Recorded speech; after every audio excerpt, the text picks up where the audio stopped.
News 7 Tamil, பொறுப்பும் பொது நலமும். நியூஸ் 7 தமிழ் மையம் தொகுப்பில் 3 நாட்கள் கொடி கொடுக்கும் கொடி என்ற தலைப்பில் அதீத மது பழக்கத்திற்கு எதிரான விழிப்புணர்வு நிகழ்ச்சிகளை நடத்தி வருகிறது. அதன் ஒரு பகுதியாக மது அருந்துவதால் ஏற்படும் தீமைகள் குறித்த ஒரு செய்தி தொகுப்பை உங்களுக்காக பார்க்கலாம்.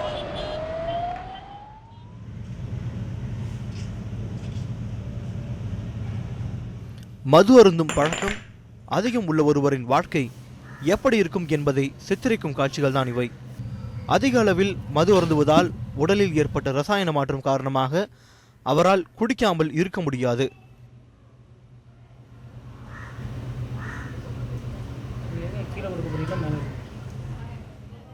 இதனால் மன ரீதியாகவும் உடல் ரீதியாகவும் பல்வேறு இன்னல்களை சந்திக்க வேண்டிய நிலைக்கு தள்ளப்படுவார்.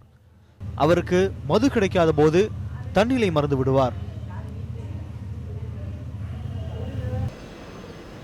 3 ஆண்டுகளுக்கு முன்பு மதுவிலிருந்து மீண்டு வந்த ஒருவரை சந்தித்தோம்.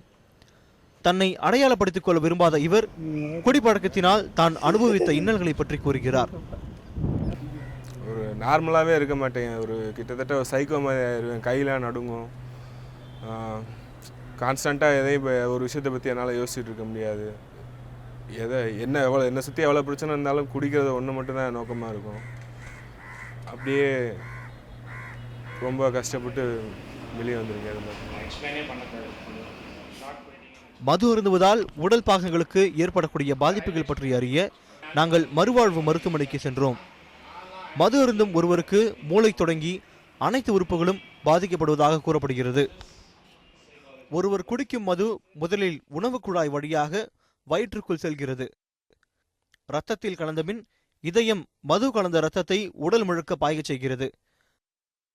முதலில் மூளையை சென்றடைந்த பிறகு மூளையின் செயல்பாட்டை குறைக்கிறது. அதிக அளவில் குடிக்கும் போது உங்கள் இதய துடிப்பை குறைக்கிறது. பின் உங்கள் கல்லீரல் பாதிக்கிறது. தொடர்ந்து மது அருந்தும் நிலையில் வயிறு தொடங்கி குடல் வரை அரிக்கத் தொடங்கும். இறுதியாக இனப்பெருக்க உறுப்பும் பாதிக்கப்படும். செயலிழப்பதற்கும் வாய்ப்புகள் இருக்கிறது.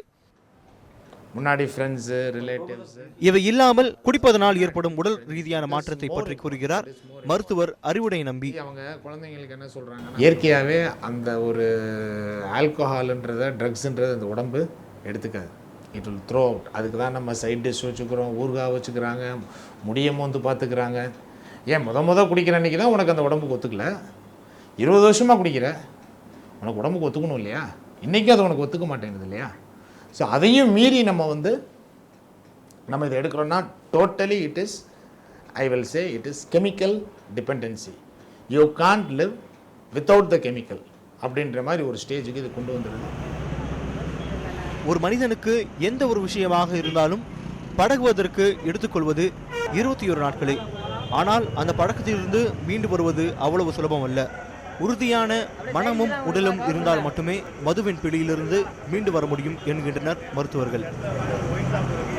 சோசியல் ட்ரிங்கிங் என்ற பெயரால் அவ்வப்போது அளவோடு குடிப்பதை இந்த சமூகம் பரவலாக ஏற்றுக்கொண்டிருக்கிறது. அதே வேளையில் இந்த குடி என்பது அளவை மீறி செல்லும் பொழுது தன்னை மட்டுமல்லாமல் தன்னை சுற்றியுள்ள சமூகத்தையும் அழிக்கிறது.